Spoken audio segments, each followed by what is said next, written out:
We all have special memories of the fireworks on the Southport waterfront. I was honored to sit down with a few of our locals as they gave me their stories of the fireworks of the past.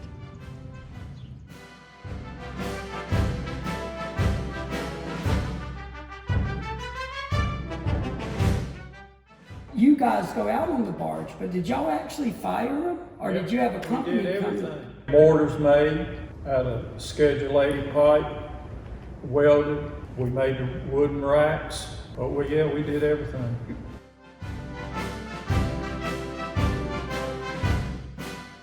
It really began with the JCs. Harold was the instigator more than anyone else. Harold Aldridge, that is.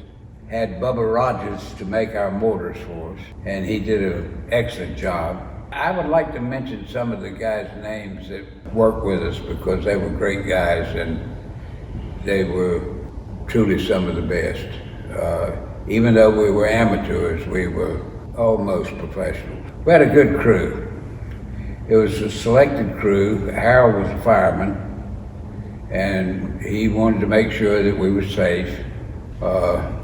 Great man for the city of Southport. He was called Mr. Southport at times. And then we had W.C. Jones, who was one of the best guys. He looked forward every year. We had Billy Dozier, John William, Sardina we called him. Great guy. And Tommy Gilbert. Yeah. Tommy Gilbert, yeah. On there. What kind of training did you have to go out there? I know you said you were doing them for years. Did you actually have somebody come down and train you? Zambelli, some of those people came down and showed us looked at what we had and showed us what to do because we had a cleaning crew. When you shot the mortars off, we had 2 or 3 guys that would go out with a stick with a nail on it, and they would actually look in there if there's any sparks or anything, they would pull them out because you didn't want to put another mortar in there with a spark in there. So we had a cleaning crew too. You had different jobs. Everybody had a different job. And some people would load the mortars, some people would get them out of the boxes, some people would set them up. And they all did them well. I'll be first to recognize that. I thought the world of all of them. And they looked forward to it. And we didn't take people that we didn't think was sober enough to do the job. We didn't take anybody that was drinking. Absolutely. That was a no-no. We learned together because we did it for years. We would load the mortars in the truck, get the fireworks, and the best I can remember, we would take them to the barge. Yeah. And that way we would set everything up beforehand. We started around noontime on the 4th of July. We'd go set everything up, and then we'd go get us a hot dog and then go back down. We had our rules, and we did our little safety thing before we did any fireworks. Me and Dempsey was standing there and asked us to say we're a couple of people short, but we want to go, we could go on the barge and help them with the fireworks. When we set it up, the barge is just like this table facing Southport. We're over off Battery Island. The wind was out southwest. And about the time we started shooting them, the wind shifted. And I think in the commotion, the wind blew the tarp up the same time they shot them, and that's when the sparks went under them. I don't think anybody really knows exactly, but the wind did shift, and that caused the problem. But I was going to do the opening finale, and I did. And I turned the torch over to Billy, and that's the last thing that I can tell you that I saw, because we had our fireworks under a canvas, and I was under the canvas getting some fireworks out when all this took place. So I had been coming out from under the canvas instead of facing it. So I only got a few burn spots on my backside. And that's when Skeeter I saw him go overboard, and I saw Tommy Gilbert in the It was too water. daggone hot up there. And There wasn't no place to be. And I was sitting on the cart. You had 2 or 3 sparks come by like that, and all of a sudden, I guess when Billy started shooting, one about that big on fire, flew up right by me, flew up. I said, "Oh hell!" And What? and it just like that. That's when it started. Everything just started going everywhere. So one of y'all happened got hurt bad too, jumping, Yeah, because 'cause everything was on fire, the water and everything. But if the wind hadn't shifted, it probably wouldn't have happened. Yeah, I don't think. just a freak mistake. Yeah. You remember that we were gonna call and tell them we were all right, and the walkie-talkie? the battery had fell out of it, and I put it back together the best I could. And once I put it back together, that's when It I worked. took the Yes. account. I only got one message out of it, and that was that everybody on the barge was okay. But we had a good group of people that normally would follow us in their boats, like George Fisher and people like that had their own little boats that would go out and watch the fireworks from their own skiffs. So they were a lot of the people that picked up some of those that were had gone overboard. I don't know who picked you up. Who picked you up? Wildlife. Joe. Yeah, the wildlife people was there. He was very faithful about monitoring us when we were out there in the river. And the Coast Guard. The Coast Guard was very good about that too. But they picked us up, and we wanted to go back to the barge, but they said, "No, y'all got to go see the doctor." We said, "Well, ain't nothing wrong with that wet." And they said Sardina, when the wildlife people picked him up, he went overboard like I did, and they said his wallet wasn't even wet. He walked on water. After the barge mishap, we decided we had to do something a little different. Yeah. So John Richards and some of us went out to Blake Builder Supply, got some plywood, and we made boxes with doors on them, with shelves, and we put the mortars in there, closed doors. When they come get the mortars, load them, they closed the doors until all of them went off. So we got safer.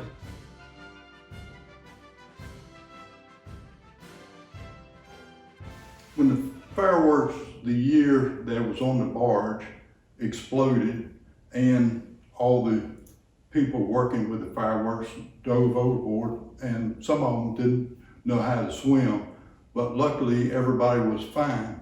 But on the shore, once the fireworks blew up, there was just total silence. And it felt like forever until we finally got a message that everybody was okay. The following year, since we couldn't use the barge or were afraid to use the barge at that time, we started shooting the fireworks from the riverbank along East Bay Street. Now we had boxes built for the various rounds of fireworks. And of course, I was one of the grumps. And Skeeter Trott and a lot of the other JC members that were very active in the Fourth that time, it was our job to take the fireworks and put them in their proper places, and then someone would go along and light the fuse for them to go off in the sequence that they were supposed to. Then of course, once all that round had been shot, we had to go back and clean out the boxes to be replenished. But the main objection to that, we had a lot of sparks flying over the houses, and we had some complaints. And then we kept doing it on the riverbank for several years, and then there was regulation passed that in order to fire fireworks, you had to be insured and you had to have a license. And from that time on, the festival has been contracting with a company to fire their fireworks.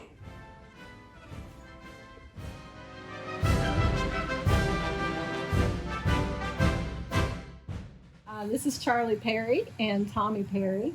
You've been doing the fireworks an awfully long time. Yeah, we started back in the late 80s. I think around 87, I believe I'm right. Tell me a little bit about how you got started in all this. Well, they were having trouble trying to find somebody to do the fireworks, so they didn't have a barge, they didn't have this, they didn't have that.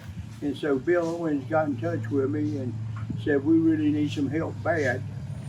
So I volunteered to try to do whatever I could to help the fireworks. And then you recruited Tommy, I'm sure. Yeah, later on Tommy took over, and he was handling it for a long time. He's been a long time. That's good. You know, it was always a dream of mine when I was out with my dad doing the fireworks. You know, wow, one day I might be taking this over, and it's just. So the barges through the years. Well, Sunny Point, they had the military barge there, which was, like I told you, it was 120 foot long, 8 foot high, and 40 foot wide. Well, that's about 5 times bigger than my barge. So anyway, they let us have it, so we went down there and hooked to it, and I couldn't see nothing. We couldn't see a thing. All we seen was barge in front of us, because we wasn't up high enough to see over. So I had to put 2 men at the front and 2 men at the back. The 2 men at the front would flag the man at the back and tell me if I need to go starboard or port. So anyway, we made it down to the fish house by the skin of our teeth. Thank God the tide was falling out. So anyway, I spun it around.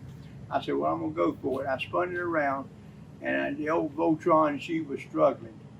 I backed her down and got a line on her. And so that's how we got started with the military and the Sunny Point. They was helping us. Anyway, we used it until 9/11. I said, well, that's the end of that year, so we had to improvise. So anyway, we got the barge, and he started using it. And it lasted for a while. Then all that went to kablook. And so we ended up having to beg, borrow, and steal from wherever we could. And thanks to Karen, she got in touch with people in Wilmington and stuff. And so we were renting them out of Wilmington, bringing them down here, and it was getting right expensive.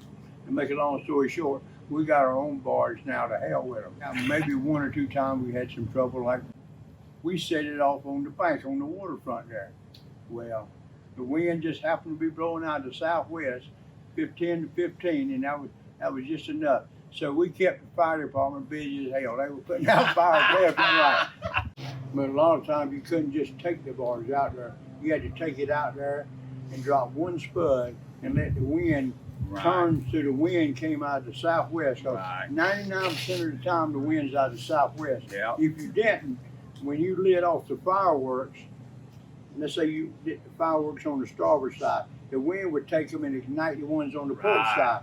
So you had to start on the port side and load like you were going and go from port to starboard, shooting them off. If you didn't, because sometimes that wind get on up to 20, 25. Yeah, that's and important. it was just blowing the sparks right across the fireworks.